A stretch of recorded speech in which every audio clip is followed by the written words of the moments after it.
নমস্কার, আমি প্রসেনজিৎ। শুরু করছি উত্তরের সংবাদ। বিস্তারিত সংবাদে যাব, তবে তার আগে দেখে নেব আজকের বিশেষ সংবাদ। শহরের সার্বিক নিরাপত্তা বজায় রাখতে তৎপর জেলা পুলিশ প্রশাসন। জেলার প্রতিটি থানা এলাকায় টোটো চালকদের যাবতীয় নথি সংগ্রহ করা হচ্ছে ট্রাফিক গার্ডের মাধ্যমে।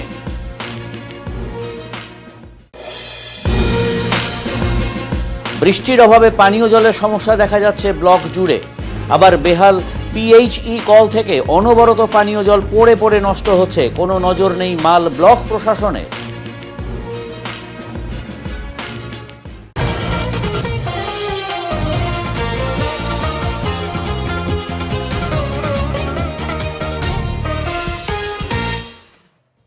শহরের রাস্তায় চলা টোটো চালকদের যাবতীয় নথি সংগ্রহের কাজ শুরু করল জলপাইগুড়ি জেলা প্রশাসন। নিরাপত্তা ব্যবস্থাকে আরও জোরদার করতে টোটো চালকদের যাবতীয় নথি সংগ্রহ করার কাজ শুরু করেছে জলপাইগুড়ি জেলা পুলিশ প্রশাসন। এই বিষয়ে জেলা পুলিশ সুপার খানবাহালে উমেশ গণপত বলেন, প্রতিটি থানা এলাকায় টোটো চালকদের পরিচয়পত্র থেকে শুরু করে যাবতীয় নথি জমা নেওয়ার কাজ চলছে। কোনো সমস্যা হলে এভাবে আমরা তাদের তথ্য জানতে পারব। শহর ও জেলাতে কারা টোটো চালাচ্ছেন তাদের পরিচয় আমাদের জানা থাকলে খুবই সুবিধে হবে। প্রতিটি এলাকায় ট্রাফিক গার্ডের মাধ্যমে এই কাজ করা হচ্ছে। এর আগে বিষয়টি নিয়ে আমরা টোটো চালকদের সাথে বৈঠক করেছি। সকলের নিরাপত্তা ব্যবস্থা আরও সুনিশ্চিত করতেই এমন পদক্ষেপ বলে জানান তিনি। তো টোটোর আমরা শুধু যে ড্রাইভাররা আছে ওনাদের ডকুমেন্টস আমরা কালেক্ট করছি প্রত্যেক আমাদের থানা ওয়াইজ। এটা আমরা অলরেডি কাজ শুরু করেছি। এর মাধ্যমে শুধু যারা টোটো ড্রাইভার আছে ওনাদের ডিটেলস আমাদের কাছে থাকবে। অনেকবার কোনো সমস্যা হয় এই জায়গায়, তখন আমরা এই ইউজ করতে পারবো। এর মধ্যে শুধু আছে কি একটা ডকুমেন্ট রেকর্ড কি আমাদের জেলাতে কারা কারা টোটো চালায়, কোথায় দিকে আসে, ওনার ডিটেলস থাকবে, ফটো থাকবে। সেটা আমাদের বিভিন্ন এইভাবে ইউজ করতে কাজে আসবে। সেই জন্য আমরা টোটোর যেটা আছে, যারা টোটো চালক আছে ওনাদের ডিটেলসটা আমরা এটা অলরেডি গতকাল থেকে শুরু হয়েছে। এটা আমরা প্রত্যেকটা আমাদের ট্রাফিক গার্ড আছে ওনাদের মাধ্যমে হচ্ছে। এটা অলরেডি আমরা সব টোটোর যারা আছে ওনাদের সঙ্গে আমরা মিটিং করে কীভাবে করতে হবে সেটা আমরা বলে দিয়েছি। আর আমাদের দিয়ে এটা কন্টিনিউ ওদের যেমন ডকুমেন্ট নিয়ে নেওয়া হচ্ছে, তাহলে তার বদলে ওদের কোনো এটা আমরা কোনো ইয়ে নেই, রেজিস্ট্রেশন নেই। এটা শুধু যারা টোটো চালক আছে ওনাদের ডিটেলসটা আমরা কালেক্ট করছি। আর আমরা এটা শুরু করবো কি যে টোটো যে চালায় মানে যে গাড়ি আছে ওই টোটোর উপরে ওনাদের মিনিমাম ফোন নম্বর আর নাম লেখা থাকবে। তো সেই জন্য কোনো সমস্যা আগে হয় আমরা হেল্প করতে সেটা আইডেন্টিফিকেশন। হ্যাঁ, গরম পড়তেই পানীয় জলের সমস্যা ব্লক জুড়ে। অন্যদিকে পিএইচই কল থেকে পড়ে পড়ে অনবরত পানীয় জল নষ্ট হয়ে যাচ্ছে। শীত যেতেই পানীয় জলের সমস্যা দেখা দিয়েছে মালবাজার ব্লক জুড়ে। বৃষ্টি নেই, পাশাপাশি শুকিয়ে গেছে বিভিন্ন বাড়ির কুয়ো। জল নেই বললেই চলে ডুয়ার্সের নদীগুলোতে। সমস্যায় সাধারণ মানুষ যখন একদিকে পানীয় জলের সমস্যায় ভুগছেন, তখন পিএইচই কলগুলোর অবস্থা বেহাল। কোথাও কলের ট্যাপ নেই, কোথাও কল ভেঙে পড়ে আছে, যার ফলে ট্যাপ ছাড়া পিএইচই কলগুলো থেকে সারাদিন জল পড়ে পড়ে নষ্ট হচ্ছে, দেখার কেউ নেই। আবার কোথাও কল খারাপ বা ভেঙে পড়ে আছে, তা দেখবারও কেউ নেই। আর এতেই পানীয় জলের সমস্যায় ভুগছেন সাধারণ মানুষজন। এই ছবি শুধু আজকের নয়, গত 6-7 মাস যাবৎ একই ছবি মালবাজার ব্লক জুড়ে।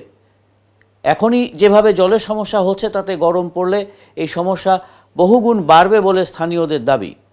অবিলম্বে আধিকারিকদের জলের এই অপচয় বন্ধের পাশাপাশি কলগুলোকে মেরামত করা দরকার বলে মনে করছেন গ্রামের মানুষজন।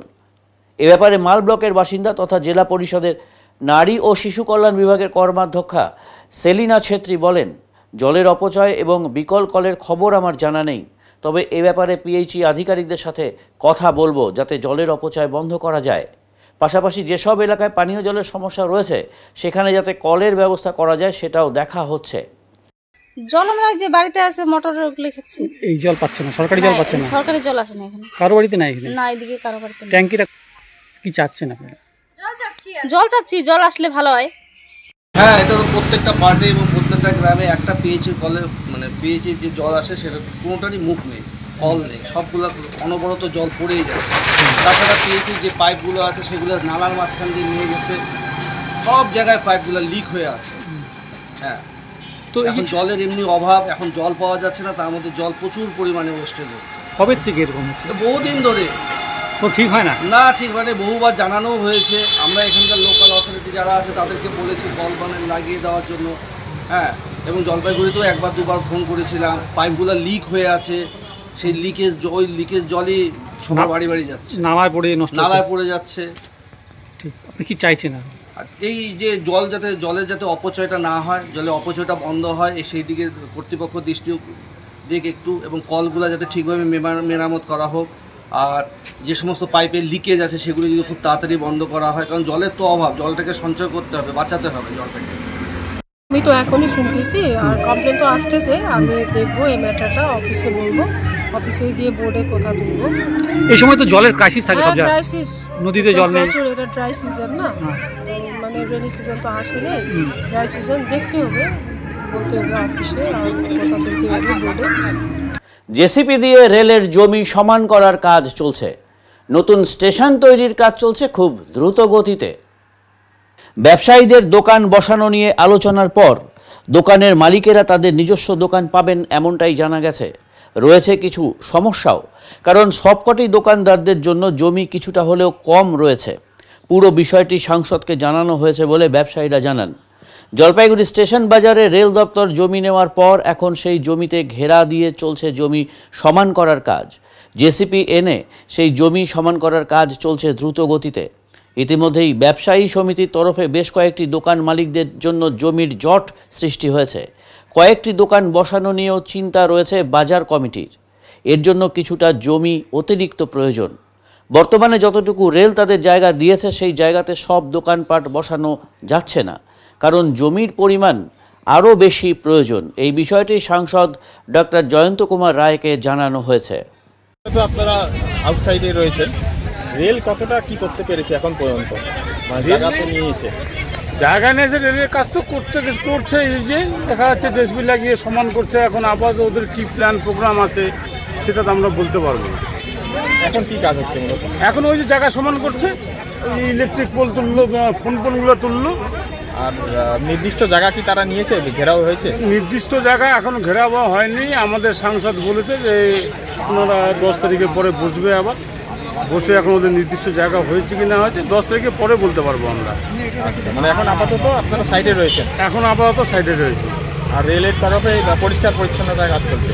হ্যাঁ, রেলের তরফে কাজ করছে ওরা, রেল উইতে কাজ করছে, কাছে ঘেরা দিয়েছে, বাউন্ডারি তো দেখাই যাচ্ছে, চারিদিকে বাউন্ডারি দিয়েছে। সাংসদ সেদিন এসেছিল, আমাদের এসে বলছে যে 10 তারিখ ওনার অফিসার নাকি ছুটিতে আছে, 10 তারিখে আসবে। আপনারা কি একটু জায়গা চেয়েছেন আর একটু? হ্যাঁ, আর একটু জায়গা ছিল ভালো, কেন আমাদের 14টা দোকান বসতে পারছে না, মুদিখানার দোকান বসতে পারছে না, যেগুলি বড় বড়, সেগুলি 10 তারিখের পর বোঝা যাবে। 10 তারিখের পরে ফাইনাল আমরা বলতে পারবো আমাদের জায়গা সম্বন্ধে কী হবে না হবে। কারণ সাংসদ যখন বলেছে তাকে তো অ্যাভয়েড করা তো যাবে না। আর সাংসদের দরুনই আমরা এখানে আছি। সাংসদ যদি আমাদের পিছনে না থাকতো তাহলে যে আমরা কোথায় যেতাম আমরা নিজেরাও জানি না। স্বাস্থ্য দপ্তর ও স্টার সিমেন্টের উদ্যোগে জেলার যক্ষ্মা রোগীদের মধ্যে পুষ্টিকর খাবার বিতরণের কাজ চলল। আজ আয়োজিত হলো যক্ষ্মা রোগীদের বিনামূল্যে পুষ্টিকর খাদ্য সামগ্রী প্রদান কর্মসূচি জলপাইগুড়ি স্বাস্থ্য দপ্তর ও স্টার সিমেন্টের উদ্যোগে। 100 দিনের জাতীয় যক্ষ্মা দূরীকরণ কর্মসূচির অন্তর্গত আজ মোট 51 জন যক্ষ্মা রোগীকে বিনামূল্যে দেওয়া হলো পুষ্টিকর খাদ্য সামগ্রী, যার মধ্যে ছিল 10 কেজি চাল, 1 কেজি মসুর ডাল, 1 কেজি লবণ, 1 লিটার সর্ষের তেল, 1 কেজি সয়াবিন, 1 কেজি চিনি, 500 গ্রাম ছোলা ও 500 গ্রাম চা পাতা। স্টার সিমেন্টের পক্ষ থেকে সুদেষ্ণা রায় ভৌমিক জানান যে তারা মোট 100 জন যক্ষ্মা রোগীকে আগামী 6 মাসের মধ্যে বিনামূল্যে পুষ্টিকর খাবার প্রদানের দায়িত্ব নিয়েছেন নিক্ষয় মিত্র হিসেবে। তার মধ্যে আজ মোট 51 জন যক্ষ্মা রোগীকে ফুড বাস্কেট প্রদান করা হলো। জেলার উপমুখ্য স্বাস্থ্য আধিকারিক ডক্টর ত্রিদীপ দাস জানান যে জেলা যক্ষ্মা আধিকারিক ডক্টর শুভদীপ সরকারের তত্ত্বাবধানে জলপাইগুড়ি শহর ও সদর ব্লক থেকে 100 জন দুস্থ যক্ষ্মা রোগীদের তালিকাভুক্ত করা হয়েছে। টিবি দূরীকরণের লক্ষ্যে এই ধরনের ফুড বাস্কেট দেওয়া কর্মসূচি আরও আয়োজন করা হবে। 100 ডেজ ইন্টেন্সিফাইড টিবি ক্যাম্পেইনে আজকে সদর ব্লক এবং মিউনিসিপ্যালিটির মোট 51 জনকে নিউট্রিশনাল সাপ্লিমেন্টেশন রেশন দিয়েছি। 51 জন বেনিফিশিয়ারি এই রেশনটা পেয়েছেন। এটা নিক্ষয় মিত্রর অন্তর্গত এই রেশনটা নিউট্রিশনাল সাপোর্ট হিসেবে দেওয়া হয় এবং এর জন্য স্টার সিমেন্ট জলপাইগুড়ি এগিয়ে এসছেন। ওনারা 50টি পেশেন্টকে অ্যাডপ্ট করেছেন নিক্ষয় মিত্র হয়ে। আগামী 6 মাসের জন্য নিউট্রিশনাল সাপোর্ট হিসেবে প্রতি মাসে ওনারা সাহায্য প্রদান করবেন। Hello sir. এই রেশনের মধ্যে আমরা চাল দিয়েছি, মুসুর ডাল দিয়েছি, লবণ দিয়েছি, তেল দিয়েছি, সয়াবিন দিয়েছি, ছোলা দিয়েছি, চা পাতা দিয়েছি, চিনি দিয়েছি। আগামী 6 মাস ওনারা এই রেশনটাকে স্পন্সরশিপ করবেন। আমি সুদেশনা রায়ভূমি, স্টার সিমেন্ট সিএসআর টিমের আমি একজন মেম্বার। আজকে স্বাস্থ্য দপ্তরের সাথে আমাদের একটা টাই আপ করে স্টার সিমেন্টের তরফ থেকে এখানে 51 জন মতন টিবি পেশেন্টকে আমরা ফুড বাস্কেট ডিস্ট্রিবিউট করেছি। তো আমাদের এই প্রোগ্রামটা আগামী 6 মাস অবধি আমরা কন্টিনিউ করব ওনাদের সাথে মিলে। আমাদের উদ্দেশ্য হচ্ছে সমাজ থেকে টিবি নামক এই ডিজিজটাকে পুরোপুরি দূর করা। আমাদের এই ফুড বাস্কেটে আমরা প্রত্যেক পেশেন্টকে 10 কেজি করে চাল, সয়াবিন, তেল, লবণ, চা, চিনি, যা যা ওনাদের দরকার হয় তো সেগুলো আমরা দেওয়ার চেষ্টা করেছি।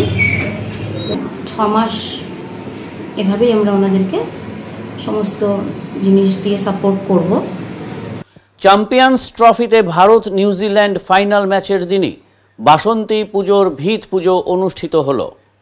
বাঁকুড়ার ডোকরা শিল্পকে সামনে রেখে এবারের বিশেষ আকর্ষণ সেবাগ্রাম মহিলা সমিতির বাসন্তী পুজো। এবার প্রায় 7 লক্ষ টাকা বাজেটে সার্বজনীন বাসন্তী পুজো উদযাপন হতে চলেছে। এখানে পরিচালনায় রয়েছে হিমাচল ক্লাব ও মহিলা সেবা সমিতি। সেবাগ্রামে এই প্রথম এই বিশাল আকৃতির পুজো অনুষ্ঠিত হতে চলেছে। 40 বছরকে সামনে রেখে তাদের এই পুজো বলে উদ্যোক্তারা জানিয়েছেন। আজ খুঁটি পুজোর মাধ্যমে এই পুজোর শুভ সূচনা করা হলো। হিমাচল ক্লাব ও মহিলা সেবাগ্রাম সমিতির সকল সদস্যরা আজ উপস্থিত ছিলেন ভিত পুজোতে। অনেক বড় আকারে হচ্ছে, কি হচ্ছে কারা একটু বলেন। এবারে আমাদের পুজোটা হচ্ছে 40 বছরে পদার্পণ করলো। তো এই 40 বছরের পুজোটাকে স্মরণীয় করে রাখতে আমরা বাঁকুড়ার ডোকরা শিল্পের আদলে অত্যাধুনিক পুজো মণ্ডপ তৈরি করছি। বাজেট কত? ইনিশিয়ালি বাজেটটা 6,50,000 টাকা ঠিক করা হয়েছে, কিন্তু ওটা 7 লক্ষ টাকার কাছাকাছি হতে পারে। এত বড় পুজো আপনারা করতে চলেছেন জলপাইগুড়িতেই প্রথম, যে বাসন্তী পুজো এত বড় আকারে হচ্ছে, সেটা কি 40 বছরকে সামনে রেখে? সেটা 40 বছরকে সামনে রেখে। আজকের দিনে কেন পুজো আপনাদের? দেখুন, আজকের দিনে পুজোটা করার 1 নম্বর কারণ, আজকে আমাদের ভারতের সাথে নিউজিল্যান্ডের চ্যাম্পিয়ন্স ট্রফি ফাইনাল আছে। সেই চ্যাম্পিয়ন্স ট্রফির যাতে ভারতের জয়লাভ হয় সেটা একটা কারণ। আর 2 নম্বর হচ্ছে আজকের দিনটা একটু বিশেষ দিন, সেই কারণেই আমাদের আজকের এই উদ্যোগটা। আপনাদের ক্লাবের নাম কি? আমাদের ক্লাবের নাম হিমাচল ক্লাব। আমরা হিমাচল ক্লাব এবং সেবাগ্রাম মহিলা সেবা সমিতির যৌথ পরিচালনায় আমরা বাসন্তী পুজো তো করতে যাচ্ছি। আপনার নাম আর পরিচয়? আমার নাম দিবাকর ঘোষ। আমি এবছর বাসন্তী পুজোর সম্পাদক। এবারে নিচ্ছি ছোট্ট একটি বিরতি, ফিরে আসছি বিরতির পর। সব সময় সব দিকের সব খবর পেতে সাবস্ক্রাইব করুন, বেল আইকনটি প্রেস করে আপডেট থাকুন।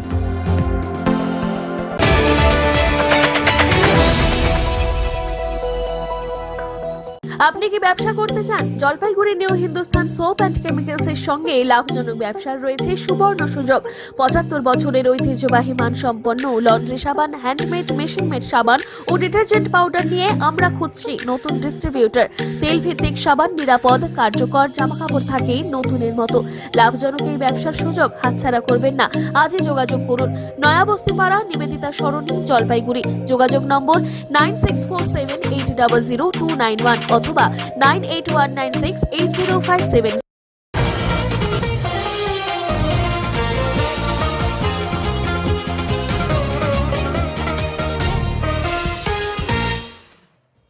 গভীর জঙ্গলে প্রাচীন প্রথা মেনে আয়োজন চলছে মহাকাল পুজোর।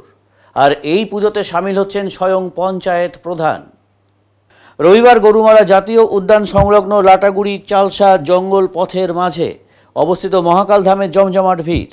আশপাশের গ্রামবাসীদের বিশ্বাস, মহাকাল বাবাকে পুজো দিলে শান্ত থাকবে জঙ্গলের হাতির দল। এদিনের এই বিশেষ পুজোতে অংশ নেন লাটাগুড়ি গ্রাম পঞ্চায়েতের প্রধান কৃষ্ণা রায় বর্মন সহ অন্যান্য গ্রামবাসীরা। এই প্রসঙ্গে কৃষ্ণা রায় বর্মন জানান, ছোটবেলা থেকেই এই পুজোয় আসা যাওয়া। আজ আমাদের নবীন ও প্রবীণ প্রজন্মের সঙ্গে পুজো দিতে এলাম এবং প্রসাদ বিতরণ করা হলো। অপরদিকে পুজোর উদ্যোক্তা লাটাগুড়িবাসী রবীন্দ্রনাথ রায় বলেন, আজ আমরা এই মহাকাল বাবার পুজো দিলাম, যেটি বছরের পর বছর ধরে করে এসেছেন আমাদের বাড়ির সদস্যরা। যদিও বন বিভাগ থেকে নিষেধাজ্ঞা রয়েছে এই স্থানে ভিড় করার, তবুও আমরা পুরনো রীতিনীতি মেনেই পুজো দিয়ে প্রসাদ বিতরণ করা শেষ করে জায়গাটি পরিষ্কার করে এই এলাকা ছেড়ে বেরিয়ে যাব। জঙ্গলের ভেতরে থাকা এই মহাকাল ধামের পুজোর পুরোহিত উপেন অধিকারী বলেন, দীর্ঘ 40 বছরের অধিক সময় ধরে এই পুজো হয়ে আসছে। আজ এবারের পুজো সম্পন্ন হলো। আজকে এখানে কি পুজো হচ্ছে? এটা এখানে যে মহাকাল থান আছে, আচ্ছা, জঙ্গলে, আচ্ছা, মহাকাল পূজা, এটা তো আমরা ছোট থেকে দেখে আসি, ছোট থেকে পূজা হয়। আমরা আবার আসি প্রতি বছর, পয়লা বৈশাখে আসি, এমনি দিনেও সবসময় পূজা হয়। আচ্ছা, আজকে কি পুজো দিলেন? কাকে পুজো দিলেন? এই যে মহাকাল বাবা। মহাকাল বাবা। এটা কত বছর ধরে আপনার মনে হয়? তো আমার জন্মের আগে থেকে অনেক বছর থেকে, আমি তো সেই ছোট থেকে দেখি। আপনি তো এখন প্রধান পদে দায়িত্বে আছেন এখানকার, তাতে কি মনে হয় যে এরকম একটা পুরনো ঐতিহ্যকে ধরে রাখতে পারছেন? ভালো লাগছে? হ্যাঁ, ভালো। এতে গ্রামের মানুষরা আসে? হ্যাঁ, সবাই আসে। এরা মূলত কোন গ্রাম থেকে আসে? থেকে পর্যটকরা যেগুলো ঘুরতে আসে সেগুলো পূজা করে, আমরাও আসি অনেক জায়গা থেকে। তাও মানে আপনার ছোটবেলার কিছু স্মৃতি মনে পড়ে যেখানে আসতে নাকি? হ্যাঁ, মনে পড়ে। আচ্ছা, মাঝখানে কি কোনো সময় বন্ধ হতে দেখেছিলেন? এটা বন্ধ হয়নি, এর প্রতি একটা মানুষের বিশ্বাস আছে। হ্যাঁ, এই ঠাকুরের প্রতি এটা পুজোটা দেওয়ার মূল কারণটা কি? মানে মহাকাল বাবা, মহাকাল খান। আচ্ছা, যেরকম ধরুন শিবরাত্রি হয় বা শিবরাত্রিতে হয়, পয়লা বৈশাখে হয়, আচ্ছা, এমনি দিনেও হয়। আজকের দিনে একই পুজো আপনারা? শিলিগুড়ি মহকুমার ফাঁসি দেওয়ার একটি চা বাগানে খাঁচাবন্দি হলো চিতা। শিলিগুড়ি মহকুমার ফাঁসি দেওয়ার মতিধর চা বাগানের 12 ও 13 নম্বর সেকশনে খাঁচাবন্দি হলো একটি চিতাবাঘ। ঘটনায় চাঞ্চল্য ওই এলাকায়। জানা গেছে, রবিবার সকালে চা বাগানে চৌকিদার চা বাগানে ঘুরে দেখছিলেন, ঠিক সেই সময় তিনি দেখতে পান চিতাবাঘটি খাঁচাবন্দি হয়েছে। এরপরই খবর দেওয়া হয় বাগান কর্তৃপক্ষকে। খবর পেয়ে ঘটনাস্থলে তড়িঘড়ি ছুটে আসেন বাগান কর্তৃপক্ষ এবং চা বাগান কর্তৃপক্ষ খবর দেন ঘোষপুকুর বন দপ্তরকে। খবর পেয়ে ঘটনা শুনে ছুটে আসেন বনকর্মীরা। এরপর বনকর্মীরা চিতাবাঘটিকে উদ্ধার করে নিয়ে যান।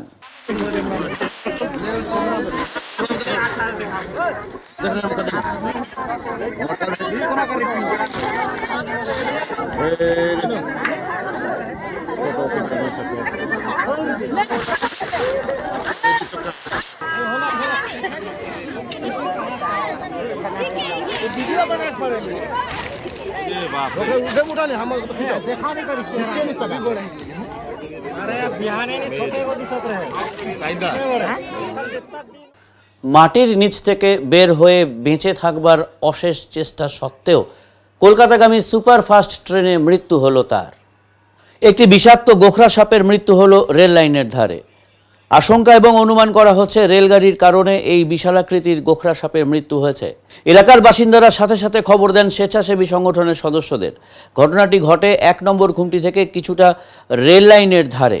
এদিন রাতে হঠাৎই ওই এলাকার কিছু যুবক দেখেন যে রেল লাইনের ধারে পাথরে আহত অবস্থায় পড়ে রয়েছে একটি বিষাক্ত গোখরো। এরপর পরিবেশ প্রেমীদের খবর দেওয়া হলে তারা এসে দেখেন সাপটি মৃত্যু হয়েছে। অনুমান করা হচ্ছে রেলের কাজ করার সময় মাটির নিচ থেকে সাপটি ওপরে উঠে আসে। এরপর রেলের চাকায় ধাক্কা খেয়ে তার মাথার পুরো অংশটি ক্ষত বিক্ষত হয়ে যায়। অবশেষে মৃত্যুবরণ করতে বাধ্য হয় এই সাপটি। বললাম, আজকে কোথায় এসেছিলেন আপনারা? আমরা 1 নম্বর ঘুমটি সংলগ্ন আদরপাড়া এখানে এসেছি। এটা ওই সুপারফাস্ট ট্রেনটা কলকাতা থেকে হলদিবাড়ি যাওয়ার পথে একটা পূর্ণবয়স্ক গোখরো সাপকে ট্রেনে কাটা পড়ে এবং সেই সাপটাকে আমরা ফার্স্ট এড দিয়েছি, চেষ্টা করেছিলাম বাঁচানো, কিন্তু বাঁচানো গেল না। আমরা ফরেস্ট ডিপার্টমেন্টের সাথে যোগাযোগ করেছি এবং তারা নির্দেশ দিয়েছে যদি মারা যায় তাহলে তাকে মাটি চাপা দিয়ে দিতে। কী করবেন তাহলে এখন? এখন মাটি চাপা দিয়ে দিতে হবে, কারণ এর তো আর বাঁচানো গেল না আর কি। ফার্স্ট এড দিয়ে রেল চালকের কি কোনো? দেখুন, যেখানে যে পরিস্থিতিতে ছিল সেই পরিস্থিতিতে রেল লাইনের থেকে এটা বাঁচানোর কোনো রাস্তাও ছিল না রেল চালকের।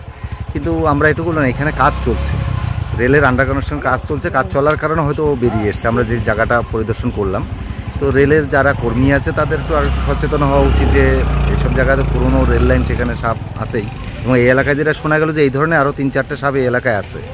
তো সেই ক্ষেত্রে আগামী দিনে যাতে আর দুর্ঘটনা না ঘটে, রেল কর্মীরা একটু যদি সজাগ থাকে। মানে রেলের কাজ করতে গিয়ে কি বের হয়ে এসেছে? হ্যাঁ, রেলের কাজ করতে গিয়ে বেরিয়েছে বলে আমরা যেটা পর্যবেক্ষণ করলাম।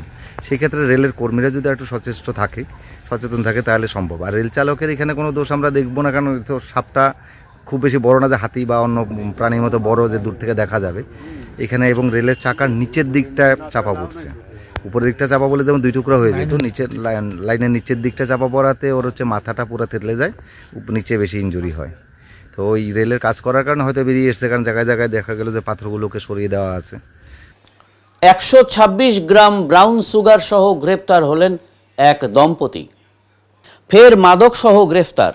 126 গ্রাম ব্রাউন সুগার সহ গ্রেপ্তার হলেন এক দম্পতি। ধৃতরা রোশান দেবী গিরি ও হারা কুমার বারাই। খড়িবাড়ি পানিট্যাঙ্কি সংলগ্ন শীতলা মন্দির এলাকায় গোপন সূত্রে খবর পেয়ে একটি বাড়িতে হানা দেয় খড়িবাড়ি থানার পুলিশ।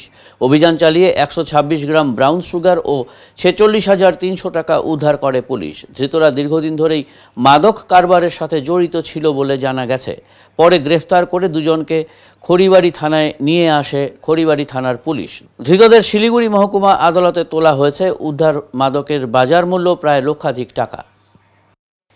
এবারে নিচ্ছি ছোট্ট একটি বিরতি, ফিরে আসছি বিরতির পর। সব সময় সব দিকের সব খবর পেতে সাবস্ক্রাইব করুন, বেল আইকনটি প্রেস করে আপডেট থাকুন।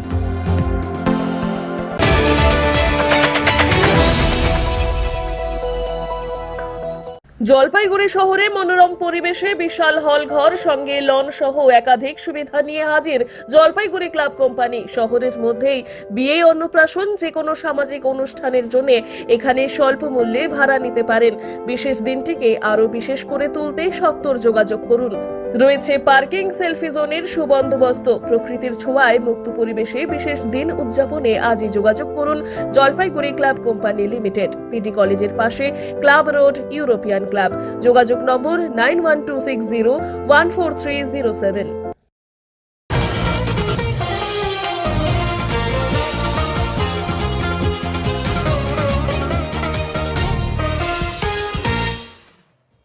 জলপাইগুড়ি শ্রী সত্য সাই সেবা সংস্থার উদ্যোগে বিপর্যয় মোকাবিলা সংক্রান্ত প্রশিক্ষণ শিবির অনুষ্ঠিত হল রবিবার। এদিন সদর ব্লকের মণ্ডলঘাট এলাকায় অনুষ্ঠিত হয় জেলার বিপর্যয় মোকাবিলা প্রশিক্ষণ শিবিরটি। শিবিরে 9টি কার্যকরী রশির গিট, ফায়ার রেস্কিউ, ব্যান্ডেজ, সিপিআর ইত্যাদি প্রশিক্ষণ দেওয়া হয়।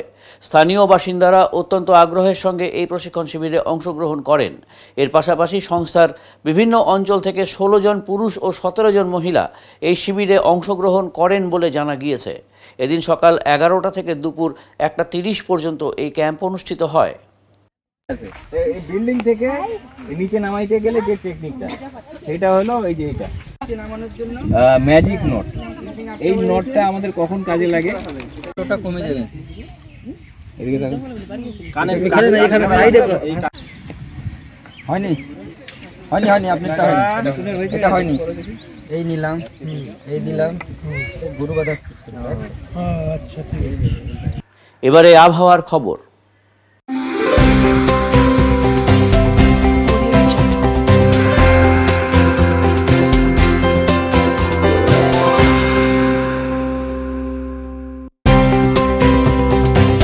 কেন্দ্রীয় আবহাওয়া দপ্তরের জলপাইগুড়ি কেন্দ্র থেকে পাওয়া তথ্য অনুযায়ী রবিবার দিনের সর্বোচ্চ তাপমাত্রা ছিল 29.6 ডিগ্রি সেলসিয়াস ও সর্বনিম্ন তাপমাত্রা ছিল 15.5 ডিগ্রি সেলসিয়াস।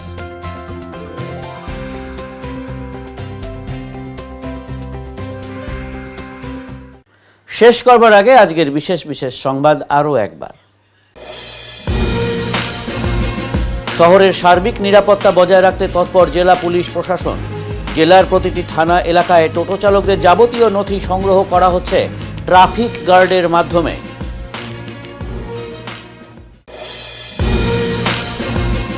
বৃষ্টির অভাবে পানীয় জলের সমস্যা দেখা যাচ্ছে ব্লক জুড়ে। আবার বেহাল পিএইচই কল থেকে অনবরত পানীয় জল পড়ে পড়ে নষ্ট হচ্ছে, কোনো নজর নেই মাল ব্লক প্রশাসনের। উত্তরের মন পরিবেশিত উত্তরের সংবাদ এখনকার মতন এই পর্যন্তই।